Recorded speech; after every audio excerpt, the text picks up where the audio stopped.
السلام علیکم ورحمۃ اللہ وبرکاتہ۔ الحمد للہ الذی وکفی وعلی عبادہ الذین اصطفی، اما بعد فاعوذ باللہ من الشیطان الرجیم، بسم اللہ الرحمن الرحیم۔ لقد من اللہ علی المؤمنین اذ بعث فیہم رسولا من انفسہم یتلو علیہم آیاتہ ویزکیہم ویعلمہم الکتاب والحکمہ وإن كانوا من قبل لفی ضلال مبین۔ صدق اللہ العظیم۔ معزز ناظرین، آج کا عنوان آمد مصطفیٰ صلی اللہ علیہ وسلم کے متعلق ہے۔ آپ حضرات بخوبی واقف ہیں کہ اللہ تبارک و تعالیٰ نے انسانوں کی ہدایت کے لیے پے در پے انبیاء کو بھیجتا رہا اور ان سے یہ بھی اعلان کراتا رہا کہ آخر میں نبی آخر الزماں محمد مصطفیٰ صلی اللہ علیہ وسلم تشریف لائیں گے، جیسا کہ آج ہم یہ کہتے ہیں کہ عیسیٰ علیہ السلام تشریف لائیں گے، امام مہدی علیہ السلام تشریف لائیں گے۔ اس سے بھی زیادہ بول بالا حضور صلی اللہ علیہ وسلم کی آمد کا آپ کے آنے سے پہلے تھا۔ قرآن مجید میں حضرت عیسیٰ علیہ السلام کی زبانی اللہ تبارک و تعالی بیان فرماتا ہے، مبشرا برسول یأتی من بعد اسمہ احمد،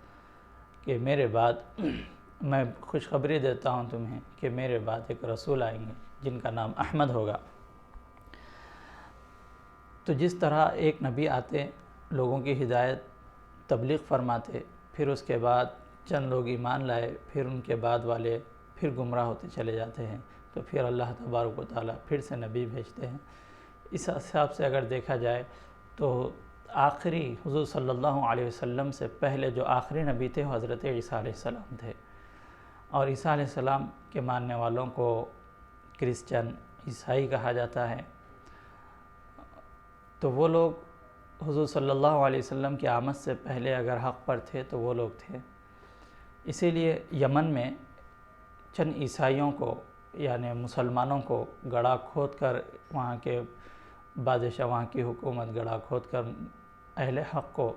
گڑھے میں ڈال کر جلا دیتی ہے، آگ لگا دیتی ہے۔ اصحاب الاخدود کہا جاتا ہے۔ اس واقعے کا نام قرآن مجید میں بھی سورہ بروج میں اس کا ذکر آیا ہے۔ تو یہ حبشہ کے لوگ، ایتھوپیا کے جو وہاں کے عیسائی ہوتے ہیں، اور دوسرے روم وغیرہ سے یہ بات پہنچتی ہے کہ ہمارے مسلمان بھائیوں کو جلا دیا گیا، محض وہ اسلام لائے ہیں، عیسائی ہے۔ تو وہاں سے چند لوگ نکلے، وہاں کے بادشاہ کے حکم سے چند بڑے وزیر آئے، یمن پہنچے، حملہ کیا وہاں کے لوگوں کو، یعنی جو اصحاب اخدود کا جو واقعہ پیش آیا، جو ظالم تھے ان کو ختم کیا اور یمن پر قبضہ کر لیا۔ اب اندازہ لگائیں کہ انہی میں سے ایک شخص ابرہہ نامی، وہ ایک چرچ بناتا ہے،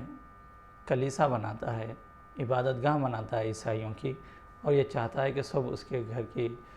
عبادت کے لیے وہاں پر آ جائیں۔ لیکن یمن عرب کا حصہ تھا، عرب کے بہت سارے لوگ اگرچہ کہ شرک میں مبتلا تھے لیکن کعبۃ اللہ کے طواف کے لیے ضرور جایا کرتے تھے حج کے ایام میں۔ تو اس نے کہا کہ وہاں پر بھی جانے کی ضرورت نہیں، بلکہ یہیں اس گھر کا طواف کر لیں۔ تو اس کے گھر کے وہ کلیسا پر بعض عرب کے لوگوں نے کچھ گندگی وغیرہ ڈال دی۔ اس کو غصہ آیا کہ اس نے کہا کہ انہوں نے میرے مذہبی جذبات کو ٹھیس پہنچایا ہے تو میں بھی جا کے ان کے کعبۃ اللہ کو گرا دوں گا۔ یعنی حقیقت جو اس وقت جو حقیقت پہ ٹکے ہوئے تھے وہ عیسائی تھے۔ اب وہ عیسائیوں کا یہ حال ہے کہ وہ کعبۃ اللہ کو ڈھانے لگے۔ عیسیٰ علیہ السلام بنی اسرائیل سے تھے، بنی اسرائیل یعقوب علیہ السلام کو اسرائیل کہا جاتا ہے، انہی کی اولاد میں سے تھے، اور یعقوب علیہ السلام کے دادا حضرت ابراہیم علیہ السلام، انہوں نے یہ کعبۃ اللہ بنوایا تھا۔ اللہ کے گھر کو گرانے کے لیے جا رہا ہے۔ جس ساری دنیا میں اگر حق پہ تھے تو وہ عیسائی تھے، وہ اس طرح گمراہ ہوئے کہ اللہ کے گھر کو ڈھانے کے لیے نکلے۔ اللہ تبارک و تعالیٰ نے ابابیل کے ذریعے سے انہیں نیست و نابود کر دیا۔ یہ حضور صلی اللہ علیہ وسلم کے پیدا ہونے سے 45 دن یا 50 دن پہلے کا واقعہ ہے، جس کو عام الفیل کہا جاتا ہے،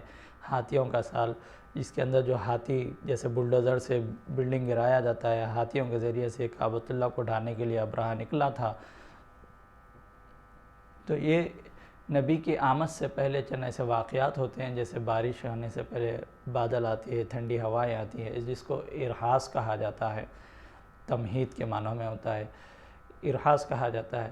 تو اللہ تبارک و تعالیٰ نے یہ بتا دیا کہ ساری دنیا دیکھ رہے تھے کہ یمن میں کسی نے اتنا بڑا ظلم کیا، واقعات پھیل رہے تھے، پھر بادشاہ جا کر وہاں کے عیسائی جا کر یمنیوں پر قبضہ کر لیتے ہیں، یہ بھی واقعات سب تک پہنچ جاتے ہیں۔ پھر یہ سننے میں آتا ہے کہ ابرہہ نامی شخص کعبۃ اللہ گرانے جا رہا ہے، پھر اچانک ایسی خبر جو